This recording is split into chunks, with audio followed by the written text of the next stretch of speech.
Chapter 57. The Second Evangelical Awakening. The mighty movement of the Spirit of God which aroused a dead Christendom about the middle of the 18th century continued, as we have seen, into the early years of the 19th. Decline was beginning to manifest itself, and the enemy's opposition was beginning to take effect when a further powerful divine impulse was felt, especially in America and the British Isles. It differed in certain respects from the previous movement. In the first place, it was not characterized by such outstanding figures as Whitefield and Wesley arousing the almost heathen masses. It was like a breath of divine power, bringing conviction of sin to tens of thousands of nominal churchgoers as well as to out-and-out sinners. Many were stirred by a deep conviction of sin and sought the evangelist instead of the evangelist having to seek them. Prayer on the part of Christians for the salvation of sinners was a prominent feature, and in answer to those prayers, thousands flocked to the churches. It began in America with lunch-hour prayer meetings in New York. The preachings followed. There was no concerted plan of action, no campaign, at any rate in the beginning. The history of the awakening in the British Isles is a wonderful example of answered prayer, and is a great incentive to intercession on the part of believers for all men. In autumn of 1857, there was a trade recession in America. Trouble often turns men to God when prosperity makes them forgetful. Jeremiah Lanphier, a city missionary connected with the North Dutch Church in New York, opened a room in Fulton Street and invited businessmen to gather for prayer during the lunch hour. Very few attended at first, but the numbers gradually increased. The room before long was filled to overflowing. A second and third room were opened and all were filled, and the building resounded with prayer and praise. Many other similar gatherings were begun in other parts of the city. The whole city was moved. The exercise began with prayer. Preaching followed. The churches and chapels were filled, and preachings took place in other buildings, such as Burton's Theatre. The movement soon spread all over America. Every town and village was affected. There was no human effort. It was not planned or concerted by man. An unseen influence seemed to be at work throughout the land. It was not started by evangelists, nor was the movement confined to any sect. It seemed that men's hearts and minds were prepared to receive the gospel. It was calculated that 1 million people professed conversion at that time, but, figures apart, there is no reason to doubt that abiding results followed. In November 1856, a young Irishman named McQuilkin was converted as a result of a conversation with Mrs. Colville, an evangelical Englishwoman who was spending some months in Ballymena, his native town. After his conversion, McQuilkin was deeply impressed with the way God had answered George Muller's prayers. He and 3 friends had begun to meet for prayer and mutual edification in a schoolroom at Kells, a nearby village. Then the news arrived of the gospel awakening in America. "Why," said McQuilkin to his companions, "may we not have such a blessed work here?" They began to pray. A few individual cases of conversion were the first fruits of encouragement. Before long, the evangelical churches in Ulster were stirred by reports of blessing in the USA. The family of one of the 4 living at Ahokill, not far away, was converted. Others were added. Greatly encouraged, McQuilkin and 2 of his friends proceeded to Ahokill and held meetings in one of the Presbyterian churches. Prayer meetings multiplied. Interest was quickened.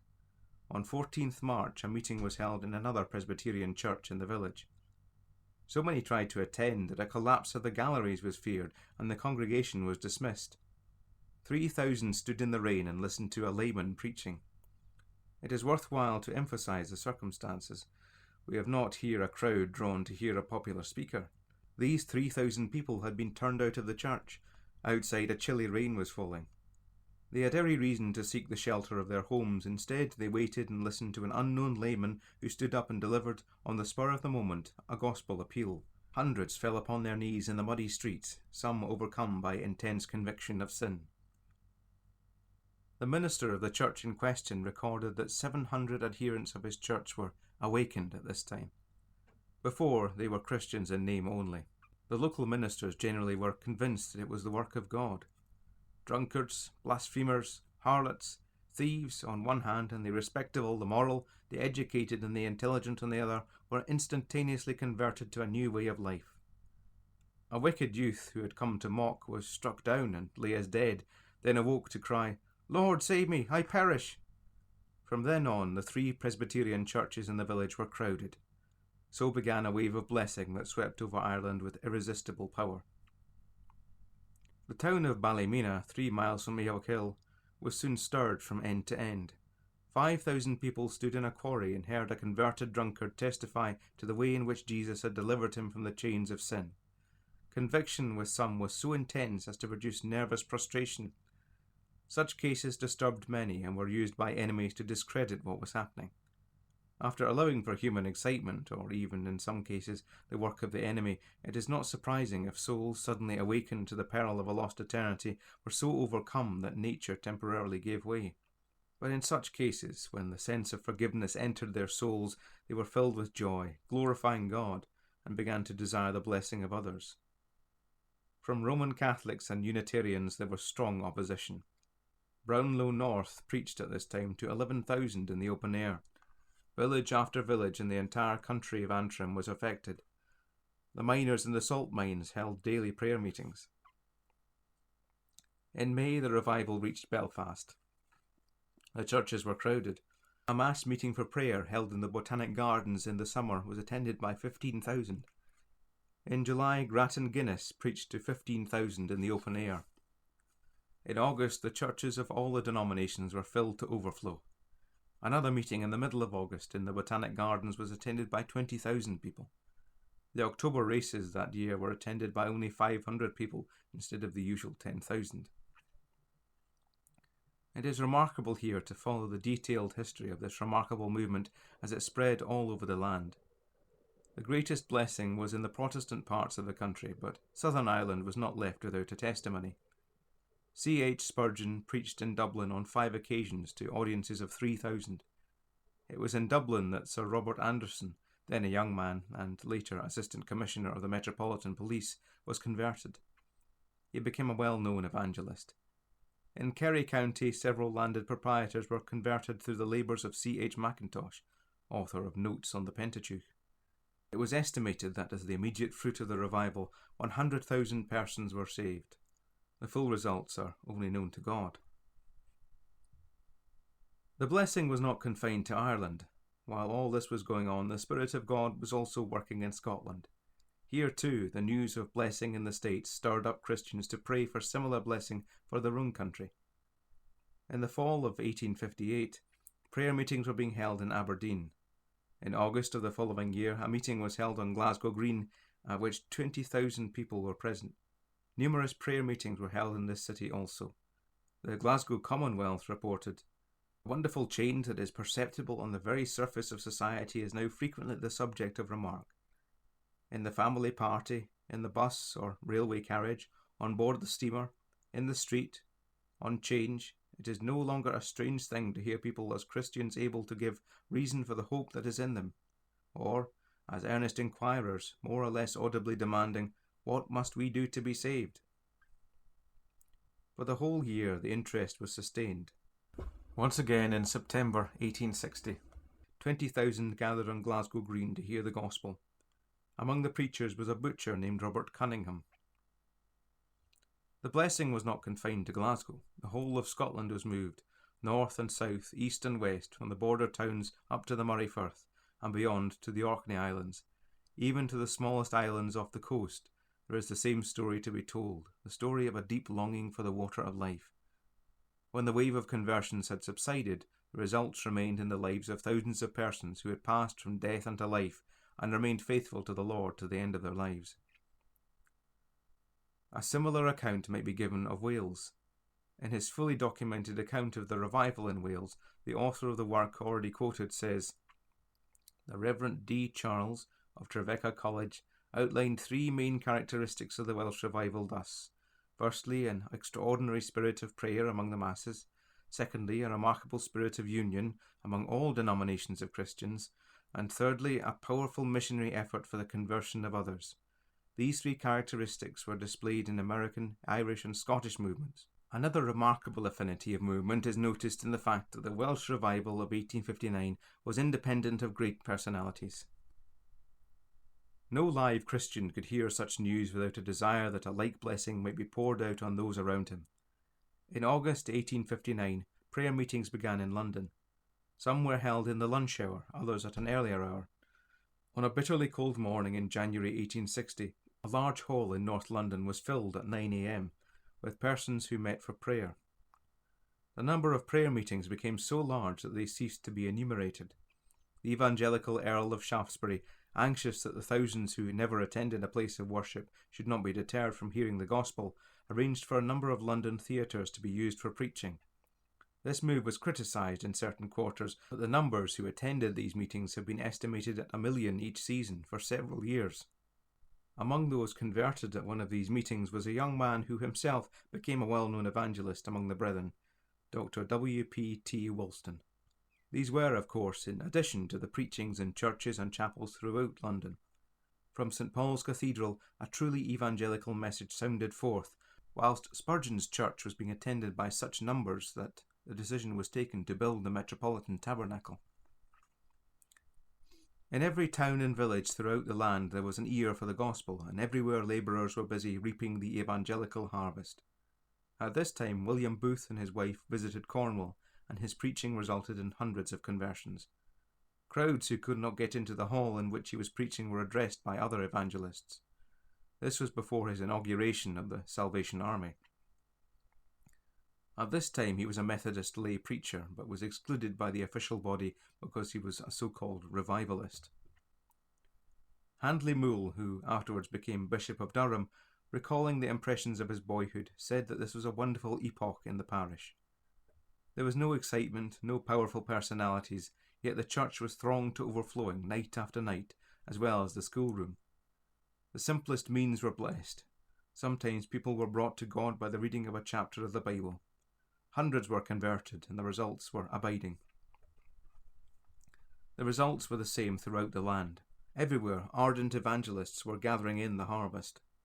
In 1863, 4 years after the beginning of the movement, we read of Richard Weaver, a converted pugilist, addressing 5,000 at Leeds Amphitheatre, whilst a local preacher addressed 1,000 who were unable to gain admittance. Over 20,000 attended 4 such services, many coming long distances. The work continued into 1865. Space precludes further details. Among the outstanding evangelists whom God used at this time was Grattan Guinness, who once addressed 20,000 people in Ulster from the top of a cab. Relating his impressions of this period many years later, he said that ministers were occupied until midnight, or even 2 or 3 o'clock in the morning, conversing with crowds of inquirers who were crying, "What shall we do to be saved?" Richard Weaver, miner and boxer, was much used among the working classes. On one occasion, in answer to the challenge of an objector, he held out his cheek for a blow, which was violently given, and then, true to the Lord's words, presented the other cheek. His opposer forbore to strike again. He then fell upon his knees and prayed for him. Years later, he met the one who struck, then a truly converted man. The names of many others whom God used at this time might be cited, but the roll is too long for our pages. The wave of blessing which began in the late 50s continued to flow for many years. In 1872, a bedridden Christian lady, feeling her helplessness, was led to pray that God might bring blessing to her church in North London. She prayed for this earnestly, day and night. In June of that year, a young evangelist on a visit from America was invited to preach. He agreed rather reluctantly. The morning preaching lacked interest, and he felt his time lost. At 6:30 p.m. he preached again. While preaching, he had a sense that the Spirit of God was working. When he finished, he asked any who would like to become Christians to stand up, and he would pray for them. To his amazement, most of the congregation rose. He had never experienced anything like it before. Not knowing what to do, and thinking he might have been misunderstood, he again put the question, this time suggesting that those who wished to become Christians should go into the inquiry room. To his great astonishment, they crowded into the inquiry room. The whole congregation was moved, and he appealed to those really in earnest to meet the pastor next night. The following day he went to Dublin, but was urgently recalled by telegram, as there were more inquirers on Monday than on Sunday. He returned and held meetings for 10 days. 400 persons were, as a result, added to the company. God had answered the prayer of the invalid lady with a blessing far beyond the expectations of any. But there is a further significant detail. This praying Christian had seen an account in the paper of some meeting at which an evangelist quite unknown to her had preached, and she asked God to send him to her church. Great was her joy when her sister informed her that a Mr. Moody from America had been the preacher that night. He was the man whom she had asked God to send. When Moody decided to visit England on that occasion, his object was not to preach, but to get help for himself in the understanding of the Scriptures from some whom he deemed could help him. Opportunity to preach was not sought as far as he was concerned, so it was not the case of a worked-up revival. God was pleased to use Moody as the instrument in an outpouring of blessing which neither he nor the pastor had ever dreamed of, and thereby to answer the supplications of a bedridden saint who could do nothing but pray. There is still another significant detail. Why did he ask those who wanted to be saved to rise? In the previous year he had preached to a large audience in Chicago and taken as his text, "What then shall I do with Jesus which is called Christ?" In closing, he begged his audience to turn the question over in their minds during the week. That night, the hall in which he preached was destroyed by fire, for the whole city was swept by an awful conflagration in which his own home disappeared and many families made homeless. None of those he had given a week to consider did he ever see again. Thenceforth he determined that when he preached, to urge his hearers to receive Christ there and then. The ways of God with his servants are always interesting and instructive. Moody was born in 1837. His mother was left a widow while he was a child. As a lad he went to Boston. While working in a shoe store there, his Bible class teacher visited him in the warehouse and urged him to give his heart to the Lord there and then. This he did on the spot. He took up Sunday school work and soon gathered a large crowd of children into the school. Another teacher, who had a class of rather unruly girls, was smitten with tuberculosis and had to leave the city on account of his health. Before doing so, he visited in Moody's company each of the girls in her home, and as a result of his earnest pleading, his own days were numbered, every one of them was brought to Christ. The night of the stricken teacher's departure, Moody called together the now converted young women for a prayer meeting. The dying man sat among them, prayed with them, and exhorted them. One of the girls began to pray, then they all prayed one by one. As he left, young Moody lifted up his heart to God and said, "O God, let me die rather than lose the blessing I have received tonight." Moody and the girls were on the platform next day to bid adieu to their friend. As the train moved off, they saw him standing on the platform of the rear coach, pointing with his finger to heaven. All this made a deep impression on Moody. He was on the verge of a successful career, and had made £1,000 in commission in the course of a single year, a sum equal to £5,000 today. Moody's business career was finished. He threw himself into Christian work. Without any preconceived plan, without any society to back him, this young man of 22 began to visit people in their homes, particularly interesting himself in the children. He became, in fact, a self-appointed city missionary. He was soon a well-known figure. The papers were full of jokes about him. He was nicknamed Brother Moody. Sometimes he preached, more often he secured the services of others. When civil war broke out, he worked among the wounded on the battlefields. He also served among the soldiers in the Spanish-American War. As time went on, he was more and more used as an evangelist, until the visit to England, with which this account begins. From then on to the end of his life in 1899, he was undoubtedly used to the blessing of many. His revival methods have not met with universal approval, and the lasting character of the conversions questioned, but his theme was Jesus Christ and Him crucified, and there can be no doubt that God, as ever, blessed such preaching. One minister in New York said 20 years afterwards that most of some 120 converts who came to his church as a result of Moody's mission in that city in 1876 were still continuing. Right up to the end of the century, the evangelical tide continued to flow. Not only had thousands in Europe and America been blessed, but the glad tidings of free salvation had been sounded abroad throughout the earth, and into its darkest corners the light had penetrated. The Bible, too, had been translated into many languages. This worldwide spread of the gospel calls for a chapter to itself.